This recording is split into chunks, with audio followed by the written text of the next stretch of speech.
Part 2, the school reality. Experiments show that if you keep fleas in a jar for long enough with the lid on, then take the lid off, the fleas remain in the jar. That is schooling. And that is how it's meant to be for the mainstreamers. Keep the fleas in the jar long enough. The equivalent of taking the lid off the jar is letting them out of school. Some boys and girls are so angry at what's been done to them that they wreck the school on the last day that they're in school. I'm only just finding this out. And then they forget about it and move on. And some boys and girls are now rioting more regularly when they're not allowed to go to the toilet, and for other reasons. But we'll come to that more later. So the rioting is good, but we need to give them some credibility, which is what we'll give them later in part 8, I think it is. So we need to give them something lawful and gentle, respectful and contemptful, but powerful. Because rioting, although it's well-intentioned, you can easily be dismissed and discredited if all you're doing is throwing chairs through the window. And of course, it's what the cabal want, because they up the surveillance and the resets that used to be called punishments. More about that later. Let them out of school and they won't fly beyond the top of the jar, whatever that means to you. There are essentially 3 people types. There are people pleasers, they become normal, and there are people followers who follow the people pleasers. And then you've got the independents who don't take injections just because people tell them to, and don't wear masks because they've thought it through and they think, why would I put a mask on? That's going to impede my breathing. I'm just going to be breathing in my own crap. So 3 types of people, and the schooling model has a treatment for each of the 3 types. For the pleasers, it has rewards and approval. For the followers, it has threats and punishments.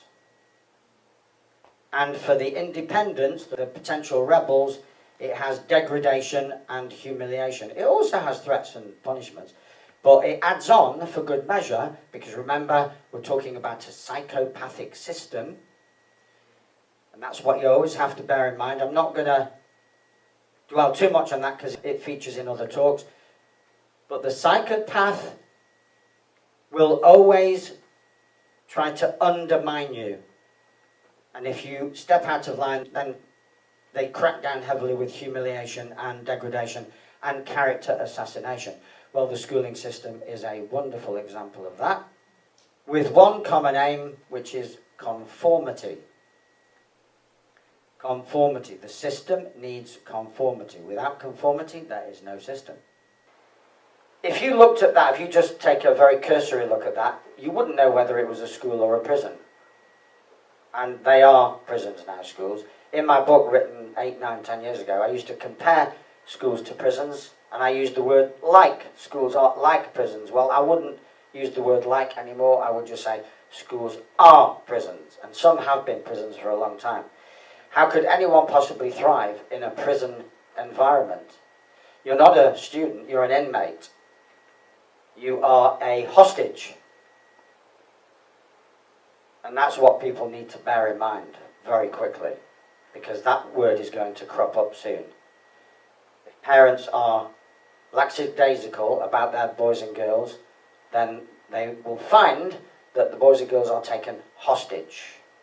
Oh, there'll be some marvellous reason to do that, for their own safety, for their own protection, but being taken hostage is being taken hostage. More about that later as well. The best way to keep a prisoner from escaping is to make sure that they never know that they are in a prison. That's the delicious paradox of the Matrix. Nobody knows they're in it. And I describe the schooling experience as collective, solitary confinement. Think about it. Collective, we're all in there. Solitary, you're not allowed to make friends, not during classroom time. If you talk to someone, that's disruption, it's breaking the rules, liable to be clamped down on. If you assist someone without specific license, that's known as cheating. insurrection, insubordination. So you can see it's all military, and it was based on the military Prussian model from the 19th century. And the first teachers in this country, I know you had the church with church schools, but the first secular teachers were military staff. Nothing much has changed. So confinement, hostage situation. A primary teacher that I did a talk with a couple of years ago, maybe even longer, said that he admitted that he just felt like a warehouse manager. And this is a compassionate guy. He just said, David, you're so right. I'm just managing these boys and girls. We're not doing any, there's no education going on. Very limited. So he just said that he feels as though that his presence allows 30 boys and girls' parents to go out and be good little matrix serfs and slaves. That's all that's going on. It's an enabling of the commerce or the commercial side of the matrix. So everyone loses. The only entity that gains is the matrix, your time and energy. Separation of the family unit. More about that as we go along.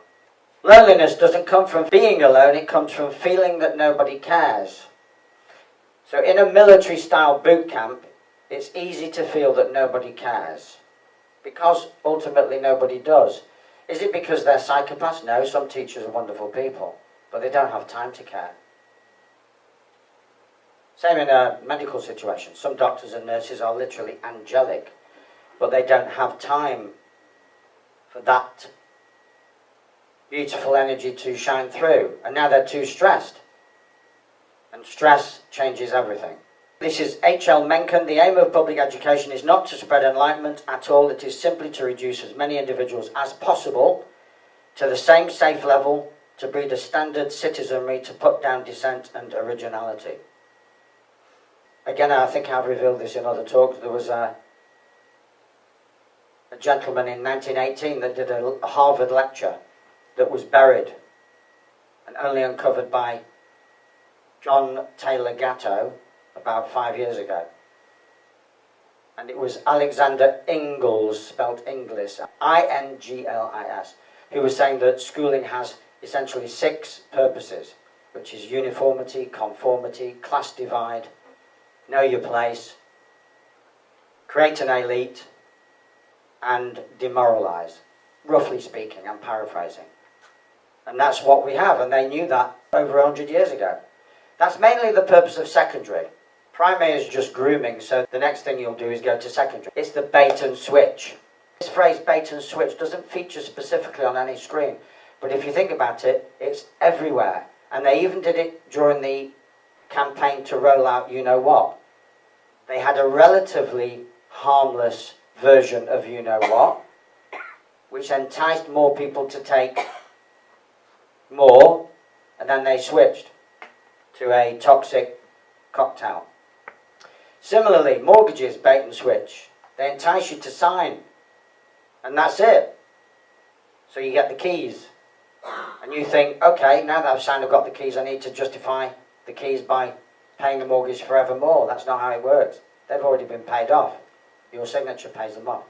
So it's all bait and switch. So the primary education is the bait, and then the secondary education is the switch. That's when they start to kick harder. And what's happened in recent years is that the evils of secondary have crept down. There's mission creep, has crept down into year 6 and year 5. So the bait only now goes to, and in fact you could argue that there's no bait anymore. I mean, they're hypersexualizing toddlers. So you could argue all bets are off. And that's why I talk about attack on humanity. All bets are off. They're coming for the kids right now. All ages. 1961, there was a US Supreme Court ruling. Secular humanism was classified in the ruling as a religion. And that religion crept into the classroom. Secular humanism. That's the prevailing model in all mainstream environments. Godless materialism. There you go. We now have rampant materialism, scientism, which is the dogmatic, religious, feverish faith in the white coat and the computer model, and soon to be all replaced by the algorithm, AI, and Satanism running rampant because AI doesn't recognise Satanism, it's just more daft human activity. So we really are at the crossroads, folks, and we need to be aware of that.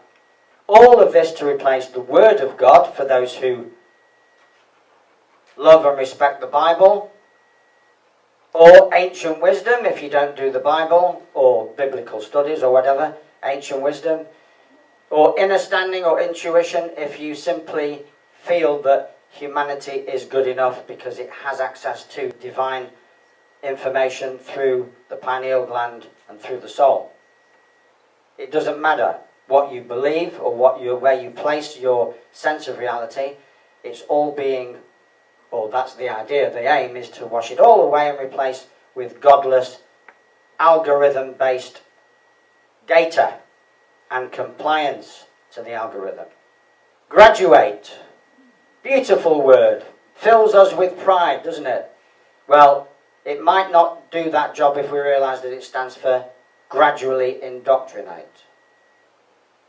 Mortarboard, another symbol. I had real problems putting my mortarboard on when I graduated, but I didn't know why.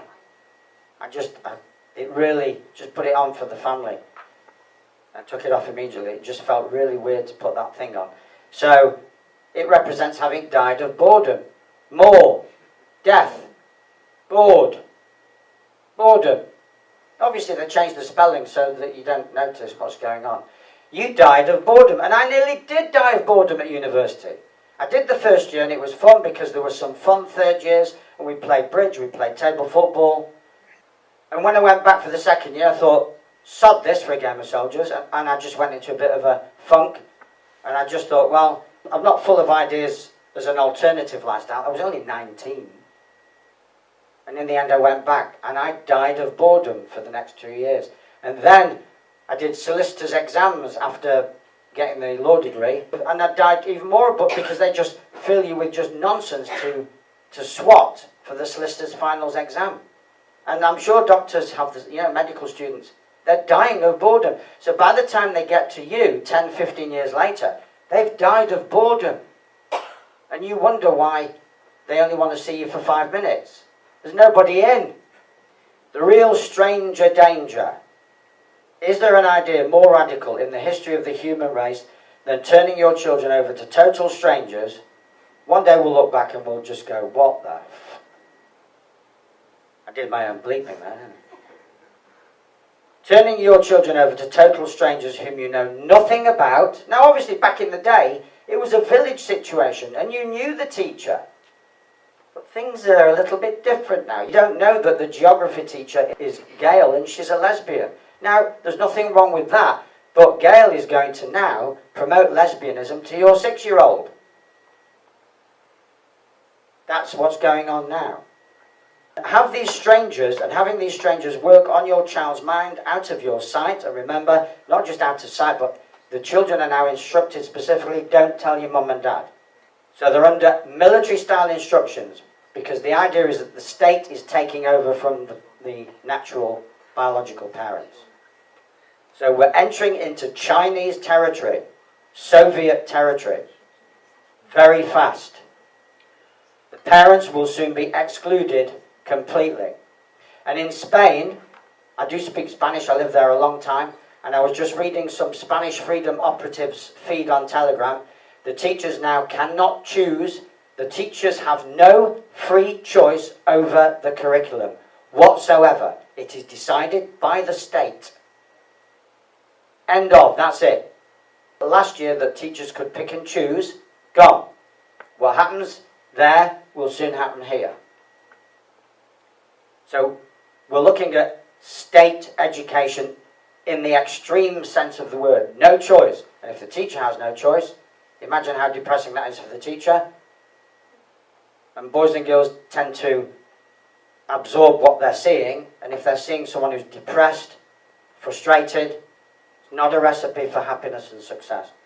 Having those strangers work on your child's mind out of your sight for a period of 12 years. Could there be a more radical idea than that? There's John Taylor Gatto, now deceased sadly, who wrote books like Weapons of Mass Destruction and Get Your Kid Out of Public School Now, which interestingly you cannot find. And I'm just waiting for the day where School No Place for Children can't be found. I think my title is just a bit less controversial, and I may get away with it, but I think I'm on thin ice. But the title, Get Your Kid Out of Public School Now, I think was just a little bit too out there. If you can find John Taylor Gatto's Get Your Kid Out of Public School Now, let me know, because I can't find it. The idea that our society is best served when family members separate in the morning to do things they generally don't enjoy could be the biggest fallacy. That's a very mild word. I think the F word is right, but fallacy is not the one I would use. Ever imprinted upon humanity. It was all normalised, which is why there's a lot of bemused faces in this room. Because you're going through this process of realising that what was normalised was not in fact normal. And in other talks I focus on the difference. Normalised is what the system does to us to make something abnormal seem normal. So what do we actually learn at school? Is there any benefit from going to school? What do we learn? Well, Mum asks Rosie, what did you learn today in school, Rosie? Well, I need top and bottom surgery, and stop calling me Rosie. My name's Ralph. And that's where we're going. Let's take a bit more of a sober look. We learn to care about what others think. Personally, I'm cultivating a little inner culture of what other people think of me and what I say or do is none of my business. That's the resilience that we need. What other people think or say. Obviously, if I've been put in charge of a group and they have certain expectations, then we're in a different realm. But generally speaking, so we could say, what strangers think of me is none of my business. So we could say that more safely, couldn't we? But we have to cultivate a certain nonchalance. Otherwise we're going to end up the kind of neurotic people that will need medication sooner or later. You learn at school to depend on approval, especially if you're a people pleaser. Approval. Ticks. When you see a cross, it almost hurts. Tick. Oh, lovely. I remember this in my skin. Tick. Lovely. Tick, tick, tick, tick, tick. Wow. Yeah. Cross. Hurts. You don't want crosses. And there's a paragraph in the book, The Tick-Cross Approach. Cross is subliminal annihilation. Not good enough. How can a boy or girl ever be not good enough? Wrong. How can a boy or girl ever be wrong? The word to be and wrong don't go together. Even the word to be and right don't really go together. You can only be, full stop. English is a language of neuro-linguistic programming. It's a fake language. You can't be right, wrong, hungry, sad. You can feel hungry, sad. But you can't be hungry, sad, thirsty. Feel. These are sensate feelings. Your being is your existential truth. I am, full stop. You are, full stop. So approval is something that we learn to feed off. So that's already creating potential little parasites who will grow up to be bigger parasites. That we need permission. Permission translates in legalese as license. So whenever you're applying for a license, you are begging for permission to do something that without that license would not be legal. And on my course, when people who are practitioners, people who serve, come to me, I just say, no more licensing, you're going to resign from the licensing body, the governing body, you're going to self-govern. Ooh, that sounds interesting. Of course you are. You're not used to it because you went to school. You're going to self-govern and you won't need liability insurance because all your future clients will also be self-governing and self-responsible.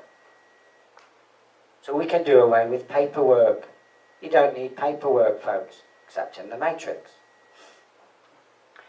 I live a virtually paperwork-free life. Not completely, but virtually. That's where we're heading. Don't need paperwork. The paperwork is for the Matrix, keeping tabs, surveilling, judging, approving, disapproving. controlling, limiting. It's a roller coaster ride of ups and downs. No, why not just live without all that crap and just live your life? So, permission. There are two girls, two sisters, who were taken out of school 2 years ago in the middle of the mask insanity. And their dad is a deputy head. But the mask insanity was just one insanity too far. And they were 8 and 9 at the time, they're now about 10 and 11. And it took them nearly 2 years after being taken out of school and kept at home. It took them nearly 2 years to stop asking for permission in their own home from their own parents to go to the toilet. I need to hear these stories, because even I thought, oh my God, it's worse than even I thought. So it's not just they need permission to do almost anything, but if they get taken out of school, they can't just shake that off. You can see what schooling is doing when they come out of school. And even today, they've learnt just about to stop asking for permission, but they just make an announcement. Mum, Dad, I'm just going to the toilet, and the hand goes up. And if we don't get permission, someone is coming for us. There's too many people who need too many permission slips. And it's kind of sad. We cannot say no. Now, in the past, you used to have the odd tyrannical teachers who used to say things like, in my class, you can't say no, you can't ask why. But now that's a systemic mantra across the board in virtually all classrooms across the country. You can't say no, and you can't ask why. That's where we are. We're not heading there, we've already arrived there. And the boy or girl has no say. Why would you give a boy or girl a say? What's the point of sending them to school to give them a say? That's like sending someone to prison and immediately letting them out when they disagree with anything. So they have no say, which means that schooling model is anti-democratic. How can you have democracy based on an anti-democratic schooling model? It's supposed to be shaping society. The schools are supposed to shape society. So if you have a tyrannical society, if that's your aim, then you need schools to operate the tyrannical model. How many democratic schools are there in this country? 1, 2, maybe 3, maybe even 4 at a stretch. How many non-democratic schools are there? 20,000, 40,000, 60,000? And in America, there's about 30 or 40 democratic schools. So we think, and we say very proudly in our hubris, in the West at least we have democracy. That's called self-delusion, folks. And we need the humility to realise how deluded and self-deluded we are. So we're going to be challenged on our levels of humility to remove the hubris. If students leave school less curious than when they started, we've failed them. And they certainly do. They're leaving school knowing. They know, and you don't. Why do they know and I don't? Well, the ink on their certificate is still wet. And I can't even find mine. So they must know more than me. That's the prevailing model. School is virtually 100% academic. And this is something that I've repeated in many lectures. Academic, when you look it up in the Oxford English Dictionary, is of no practical use or value. So they're telling us, all these academies, the academies simply profiteering for the beast, but of no practical use or value to the boy or girl. Now, if the boy or girl consider themselves a child, they will be a child of the state. If their ambition is simply to be successful within the state's terms, then there is some value in the academy, because we have two worlds being constructed now. The fake world, where people are not interested in the value, they just want the rewards, and the real world, where it will be about purpose, meaning and value. So I'm not here to convert anyone and drag them kicking and screaming from the fake world into the real world. What I am here to do is give clarity to people who are awakening and are kind of shaking their head going, what happened? What's going on here? What does this all mean? So my role is to give clarity. Your role is to do the journey, but hopefully the journey will have a better outcome if you've got the clarity. Question, you want to know the truth as to why we get taught nothing useful in school? Answer, because if a generation developed a true understanding of our world, our body and fundamental sciences of life, we wouldn't have to rely on any governing body to sustain our lives. With true knowledge and wisdom, we would be able to support our own lives, living in harmony with nature. And communities are beginning to sprout with this new awareness, consciousness, and ethos. Self-governing communities. There's an awful lot of teething problems because people are dragging their narcissism across the divide from the matrix into these new communities. So there's an awful lot of friction at the moment. But it's a massive shake-up. The hornet's nest is being stirred, so people are going to get stung. People are going to get killed, as we know. People are being killed. So it's going to be messy, it's going to be ugly, but we have to just steer our steady path using our clarity, our insight, our intuition, and our sense of purpose. That's hopefully what I teach. That's all I can teach. I can't teach you anything else. Just to steer a steady path towards your own fulfillment of your own purpose. How much we learn? Well, from theory, so from the academic side of things, bugger all. From practice, an awful lot more. And from mistakes, an awful lot more than that. But in a risk-averse, if you're strapped in, I mean, in some American schools, I think they literally do strap boys and girls down to the chair. And that'll probably happen here if it hasn't happened already. So if you're strapped in, either literally or metaphorically, you can't learn anything. Because learning involves moving the limbs, seeing, listening, sensing, smelling, touching, feeling, tasting, trying out. And if you're strapped to a chair, you can't do anything. So you can't learn anything. It's not rocket science. How does learning actually work? From the age of 0 to about 7, it's osmotic, it's osmosis, it's absorption. That's why you can pick up your mother's tongue so easily. And you are in a state, boys and girls from the age of 0 to 7 are in a state known as altered state receptivity, which is why the Jesuits say, give me the boy till they're 7, I'll show you the man. There's no filtering of information or ideology. It's zero filtering. It goes straight into the subconscious because the consciousness is not fully developed till age 7. And the brain doesn't even fully develop till age 25. So after the age of 7, we're talking about repetition. That's how you learn. You have to do something again and again and again and again, including speak your own language or speak somebody else's language. Do anything. It's repetition.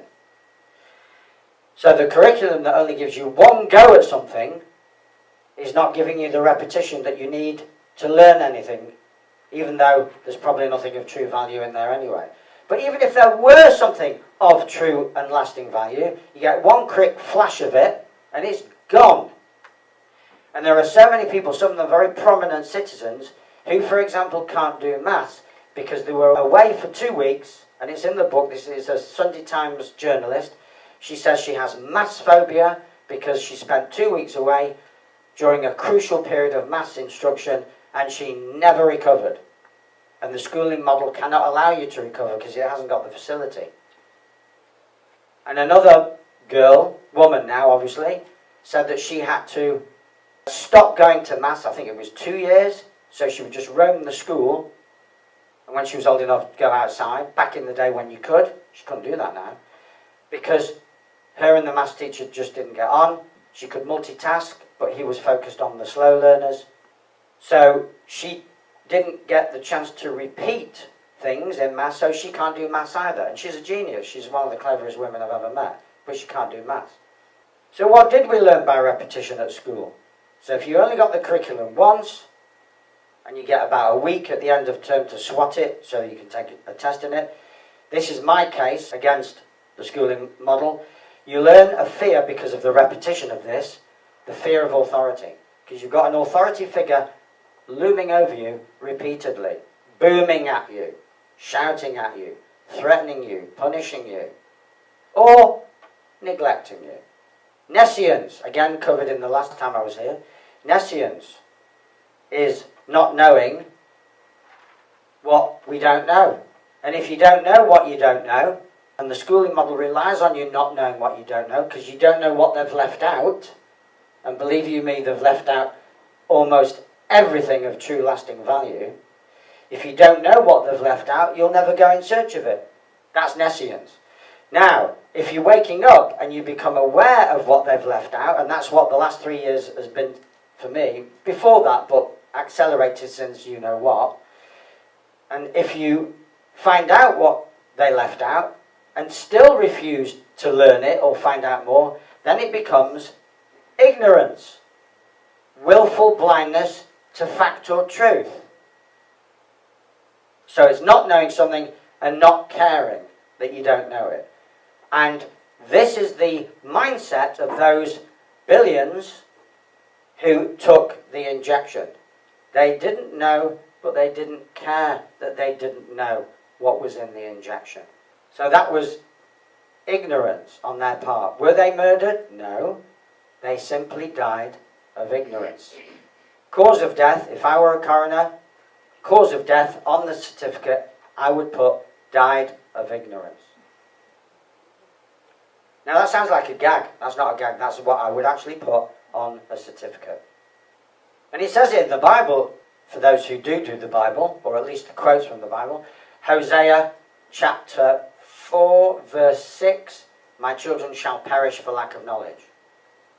But as I've suggested, it's more than lack of knowledge. It's not wanting to have that knowledge. Self-loathing is another thing that we learn.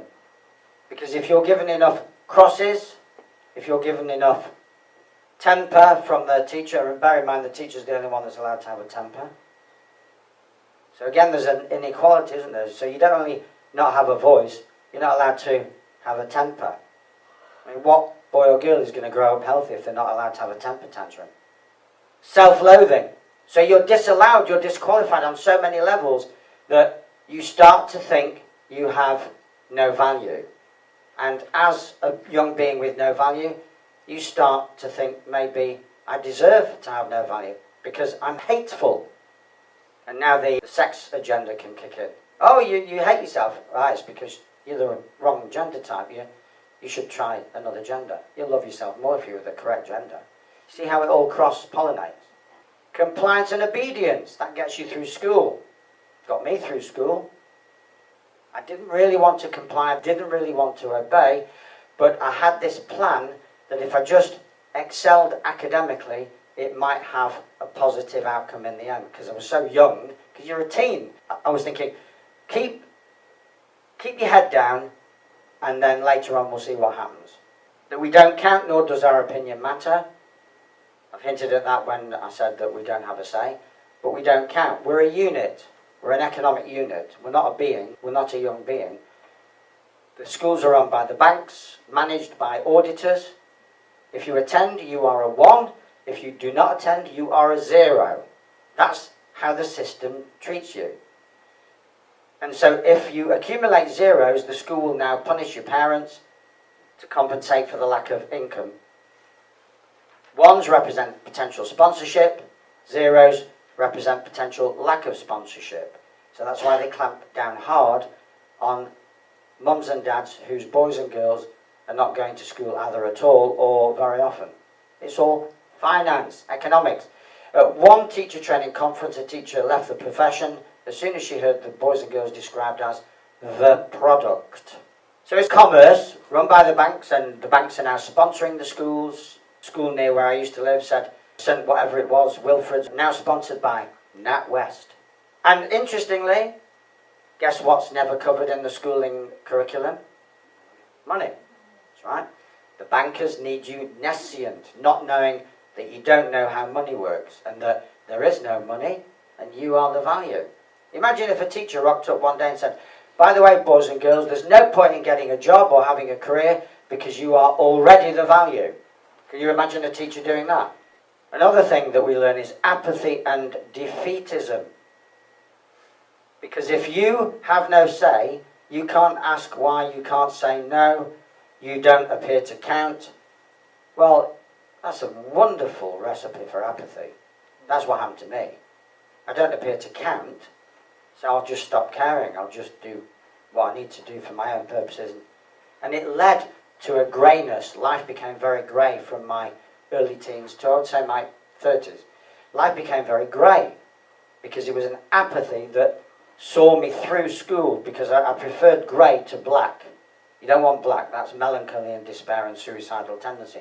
So I never went that far, but I drifted out of the joyful me that was at early primary into this grey version, into, I would say middle secondary, and then into adulthood. Just life became grey. And all of a sudden, from being a 7-year-old that was literally could do anything, I became a 17-year-old that didn't feel as though they could do anything. I was top of the class. Imagine what life was like for the bottom of the class. So if the top of the class is feeling defeated and apathetic, draw your own conclusion. Conformity and unity. Well, I discussed this before. One of the main aims of the schooling model. Without this aim, the schooling model would not exist. The schooling model is designed to create conformity and uniformity. You have a school uniform, don't you?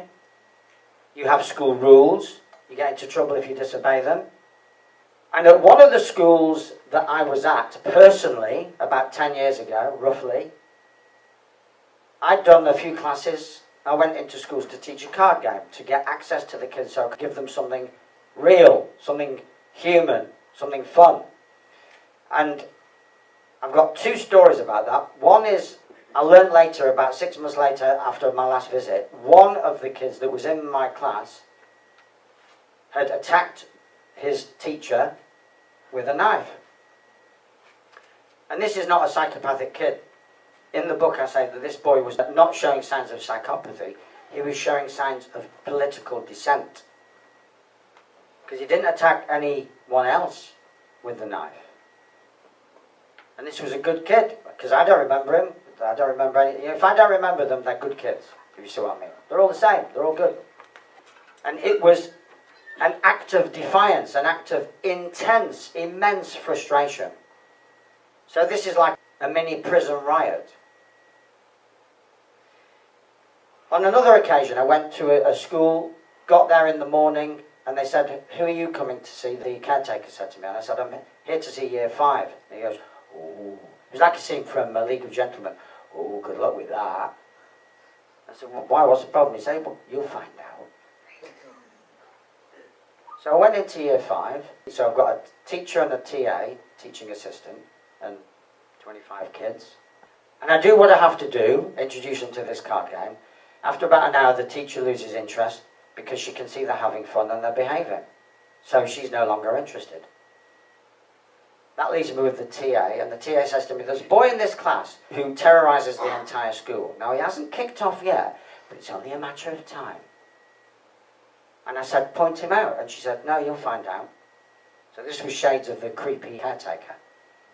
And I was there another 3 hours, and I never found out which boy it was. And this is a boy that is on serious heavy-duty medication for violence, for non-attentiveness, you name it, effing and jeffing. Never found out who it was. Now, that incident alone should bring down the entire system.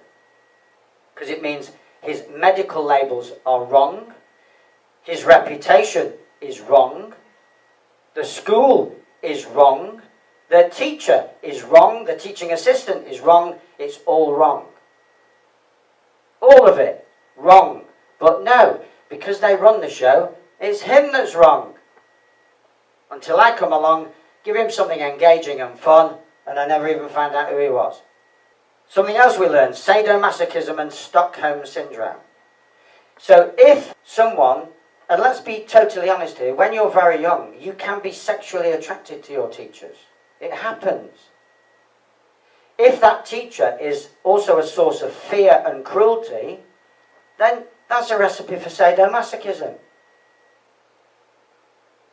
Or am I missing something? Or am I high on something? Just let that sink in. And Stockholm syndrome. where you excuse and empathize with your captor, abuser, and the man, woman, or institution that took you hostage. And it's that sadomasochism that led billions to take a jab and put on a mask, because that's masochism. Frightened of the sadist that threatened them with a loss of job or a loss of this or a loss of that.